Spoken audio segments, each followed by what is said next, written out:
Hello everybody. The topic of this section is portfolio theory and the probability distribution of returns.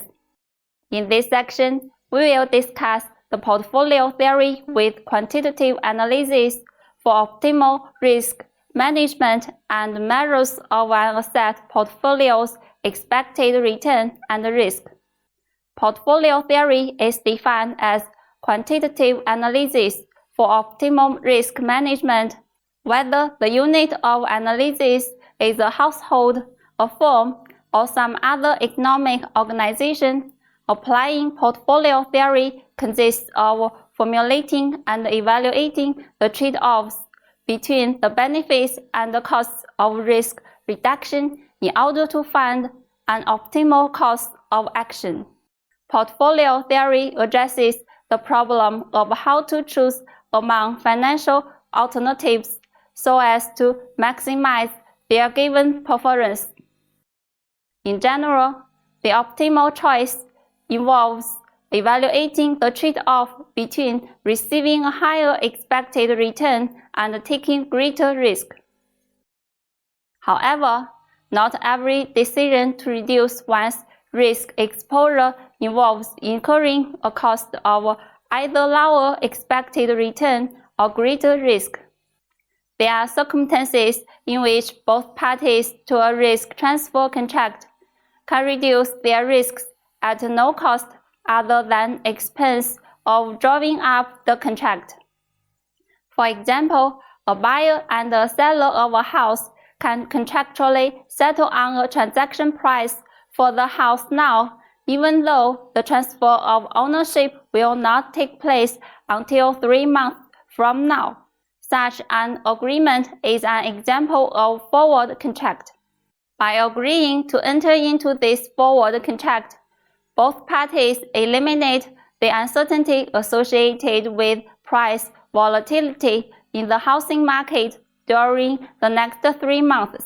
So, when different parties perceive the same event from outside risk perspectives, both can be made better off with a constructual transfer of risks without either party incurring significant costs.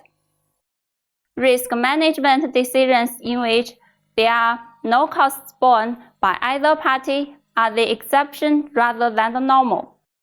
In general, there is a trade-off between the costs and the benefits of risk reduction.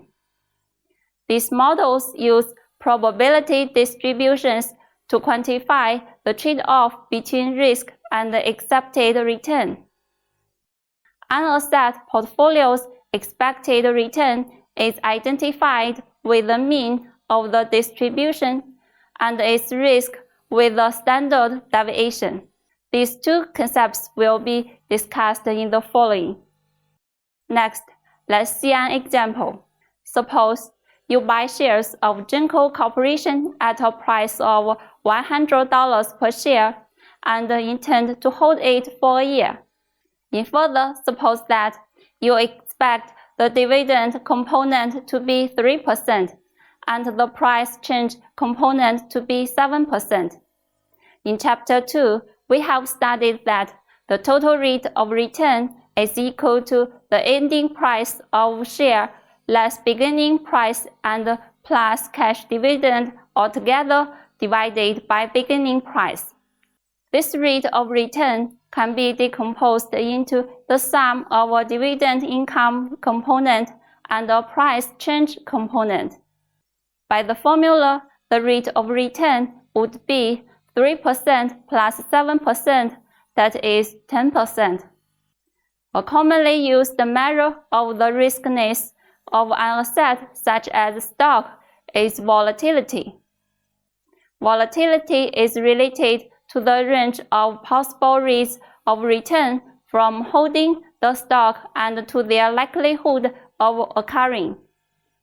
A stock's volatility is larger the wider the range of possible outcomes and the larger the probabilities of those returns at the extremes of the range. In former example, 10% will be the best point estimate of next year's rate of return on Genco stock. actual rate of return might turn out to be as low as minus 50% or as high as 80%.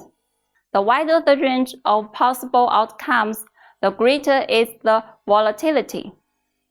The expected rate of return, or the mean, is defined as the sum over all possible outcomes of each possible rate of return multiplied by the respective probability of its happening. That is, ER is equal to some probability PI multiply the corresponding rate of return RI, and I is from 1 to n.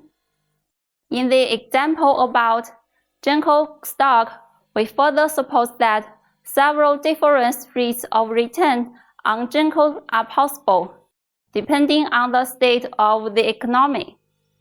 If the economy is strong over the coming year, Genco's sales and profits will tend to be high, and the rate of return on its stock will be 30%. If the economy is weak, the rate of return will be minus 10% or loss. If the economy is just normal, the realized return will be 10%. By the former formula, the expected rate of return on Genco is 0.2 multiply 30% plus 0.6 multiply 10% minus 0.2 multiply 10%, and is 10%. Now consider another stock, Risco, that has a wider range of possible rates of return than Genco. The probability distribution of Risco is compared to that of Genco Investible. The expected rate of return on Risco is also 10%, which is the same with the one of Genco. But from the table, we can find that if the economy is strong, Risco will produce a return of 50% compared to Genco's 30%.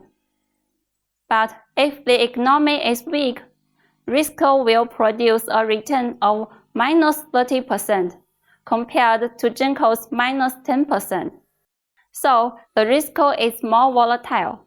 Is there any measure to compare the volatility more directly?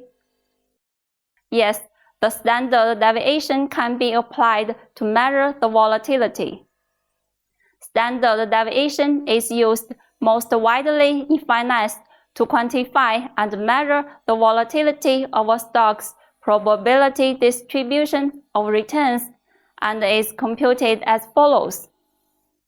The standard deviation sigma is equal to the square root of sum the rate of return Ri less the expected rate of return ER to the second, multiply their corresponding probability Pi, and I is from 1 to n. The larger is the standard deviation, the greater is the volatility of the stock. By the formula of standard deviation, the standard deviations for Genco stock and Risco stock are obtained as 12.56% and 25.3% respectively. Risco's standard deviation is twice that of Genco because the possible deviations from its expected value are twice those of Genco. In the real world, the range of stock return is not limited to a few numerical values as in our previous examples. Instead, the rate of return can be virtually any number. The distribution of stock return is a continuous probability distribution. The most widely used distribution of that sort is the normal distribution with its familiar bell-shaped curve like the following. For the normal distribution and other symmetric distributions similar to it, standard deviation is a natural measure of volatility. To interpret different values of the standard deviation, one usually employs confidence intervals, a certain range of values within which the actual return on the stock in the next period will fall with a specified probability. With a normal distribution, a return on the stock that falls within a confidence interval that encompasses all rates of return that are within one standard deviation on either side of the mean has a probability of about 0.68. A corresponding two standard deviation confidence interval has a probability of about 0.95, and a three standard deviation confidence interval encompasses a probability of about 0.99. For example, consider a stock with an expected return of 10% and a standard deviation of 20%. If it is normally distributed, what are the bounds of a 0.95 confidence interval for this stock's rate of return? The bounds are two standard deviations on either side of the expected return. That is, the left one is 10% minus 2 multiplied 20%, that is minus 30%, and the right one is 10% plus 2 multiplied 20%, that is 50%. The range of rates of return that is bounded on the low end by minus 30% and on the upper end by 50% is a 0.95 confidence interval for this stock's rate of return. In summary, in this section, we have discussed the portfolio theory, the volatility, which is the measure of the riskiness of an asset, the calculation of mean and the standard deviation that measure an asset portfolio's expected return and its risk, respectively. We also studied the normal distribution and the confidence intervals. In Chapter 10, we have studied what is risk, the risk management process, three dimensions of risk transfer, hedging, insuring, and diversifying. We also studied risk transfer and economic efficiency, portfolio theory, and measures of returns and risks. That's all about this chapter. Bye.